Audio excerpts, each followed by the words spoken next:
എനിക്കറിയണം നീ എന്തിനാ എന്നെ ചതിച്ചതെന്ന്. മനസ്സിലായില്ല. ഞാൻ എപ്പോഴാ ദിവ്യേ ആധാരം പണയപ്പെടുത്തിയത്?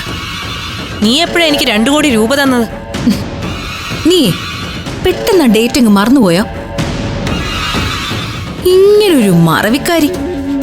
2025 ജനുവരി 16-ാം തീയതി രാവിലെ 10:15 നീ എനിക്ക് ആധാരം പണയപ്പെടുത്തുന്നതും നിനക്ക് ഞാൻ ബൈ ക്യാഷായിട്ട് 2 കോടി ഇന്ത്യൻ രൂപ തരുന്നതും. നട്ടാ കിളർക്കാത്ത നുണ നീ എങ്ങനെയാടി കെട്ടിച്ചമച്ചുണ്ടാക്കുന്നത്? ഞാനും നീയുമായിട്ട് ഇന്ന് വരെ അങ്ങനൊരു ഇടപാടുണ്ടായിട്ടില്ല. അതാണ് നിനക്ക് മറവിയാണെന്ന് പറഞ്ഞത്. ഇങ്ങനെ പോയാൽ നിനക്ക് ഉറപ്പായിട്ടും അൽഷിമേഴ്സ് വരും കേട്ടോ. പെട്ടെന്ന് ഏതെങ്കിലും ഡോക്ടറിനെ കാണിക്കണം. ആയുർവേദത്തിലാണെങ്കിൽ ബ്രഹ്മി പാലിലരച്ച് കഴിച്ചാലും മതി. പക്ഷെ പെട്ടെന്ന് മാറണമെങ്കിൽ അലോപ്പതി തന്നെയാ നല്ലത്.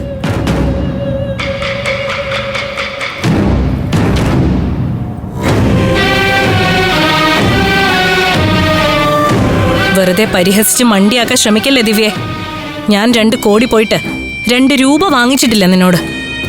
കള്ളയൊപ്പിട്ട് നീ ഉണ്ടാക്കിയ ഡോക്യുമെന്റ്സും കംപ്ലൈന്റും നീ സഹകരണ ബാങ്കിൽ നിന്ന് പിൻവലിക്കണം. ഒറിജിനൽ ആധാരം പഞ്ചരത്നത്തിലെ എന്റെ അലമാരയിലുണ്ട്. അതുകൊണ്ട് നിനക്ക് പഞ്ചരത്നത്തിന്റെ സ്വത്ത് വകകളിന്മേൽ ഒന്നും ചെയ്യാൻ പറ്റില്ല. അതുകൊണ്ട് ഈ കള്ളത്തരമെല്ലാം മാറ്റിവെച്ച് മര്യാദയ്ക്ക് കംപ്ലൈന്റ് പിൻവലിക്കണം. ഇങ്ങനെ ചതിക്കാൻ നോക്കരുത്. എന്നാ ഇനി ഞാനൊരു സത്യം പറയാം. ചതിയ, കംപ്ലീറ്റ് ചതിയ. നിനക്ക് എന്താ ചെയ്യാൻ പറ്റുന്നതെന്ന് വെച്ചാ ചെയ്തോ. എനിക്ക് പലതും ചെയ്യാൻ പറ്റും. പക്ഷേ ഇപ്പം അതിനുള്ള സമയമല്ലാതായിപ്പോയി. എനിക്ക് എൻ്റെ അനിയത്തിമാരുടെ കല്യാണം നടത്തണം. മനസ്സിലായി. കല്യാണം നടത്തണമെങ്കിൽ നിനക്ക് ആധാരം ബാങ്കിൽ വെച്ച് ലോൺ എടുക്കണം.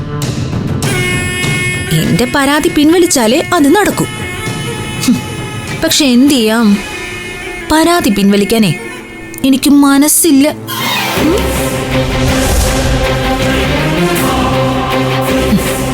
ഇത് നിന്റെ വിധിയാന്ന് വിചാരിച്ചാ മതി. ഇത്രയൊക്കെ നീ ചെയ്തിട്ടും വീട്ടുകാരുടെ മുന്നിൽ വെച്ച് നിന്റെ കള്ളത്തരം ഞാൻ വിളിച്ചു പറഞ്ഞില്ല. അത് എൻ്റെ മാന്യതയായിട്ട് കരുതണം നീ. പക്ഷേ പരാതി പിൻവലിച്ചില്ലെങ്കിൽ മാമനും മാമിയും ആകാശമൊക്കെ ഇതറിയും. നീ കാമാന്നൊരക്ഷരം പറയില്ല അമൃതേ. നിന്നെ കൊണ്ട് അതിന് കഴിയില്ല. ആധാരം പണയം വെച്ചാണ് കല്യാണം നടത്തുന്നതെന്ന് ആരും അറിയരുതെന്ന് നിനക്ക് നിർബന്ധമുണ്ട്. അറിഞ്ഞു കഴിഞ്ഞാ അമ്മാവനും അനിയത്തിമാരൊന്നും അങ്ങനെ കല്യാണം നടത്താൻ സമ്മതിക്കില്ല. അങ്ങനെയാന്നാ 2 കല്യാണവും മുടങ്ങും. അനിയത്തിമാരുടെ ഭാവി അതോടെ അവതാളത്തിലാവും.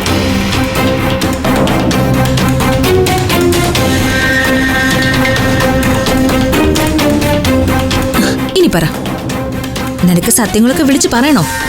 എന്നാ പറയാം, നമുക്കൊന്നിച്ച് പറയാം. പാടി വാടി വാടി.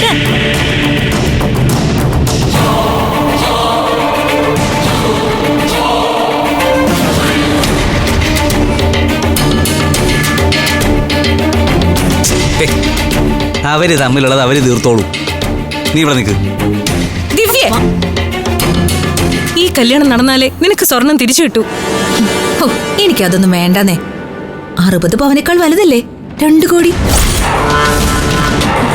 നീ വാ, നമുക്ക് പോയി പറയാം. വാ, ഒന്ന് വാ.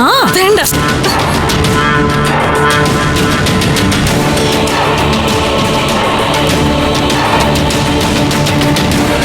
എനിക്കിപ്പോ പറയാൻ പറ്റില്ല.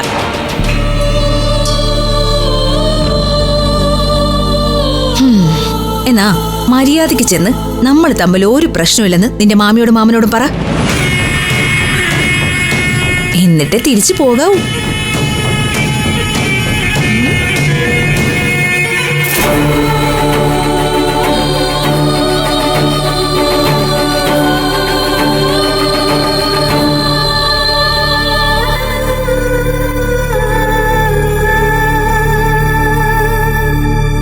എന്താ അമൃതേച്ചി പ്രശ്നം?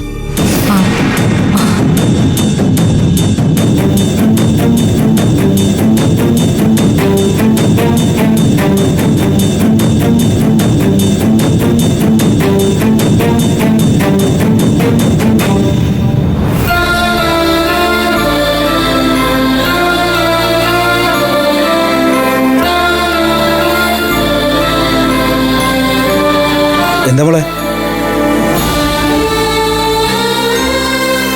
എന്താ എത്ര രഹസ്യമായിട്ട് സംസാരിക്കണ്ടായിരുന്നേ? എന്താടി?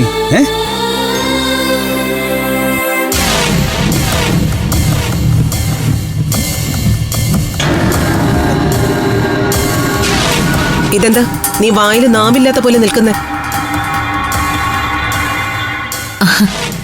ഞങ്ങൾ തമ്മിൽ ചെറിയൊരു അഭിപ്രായ വ്യത്യാസം ഉണ്ടായിരുന്നു, അത് മാറി അല്ലേ അമൃതേ? ഒരു പ്രശ്നവും തീർന്നിട്ടില്ല അച്ഛാ. ഫ്ലവേഴ്സ് സ്മാർട്ട് ഷോ ശനി ഞായർ ദിവസങ്ങളിൽ രാത്രി 9:30 ഫ്ലവേഴ്സിൽ.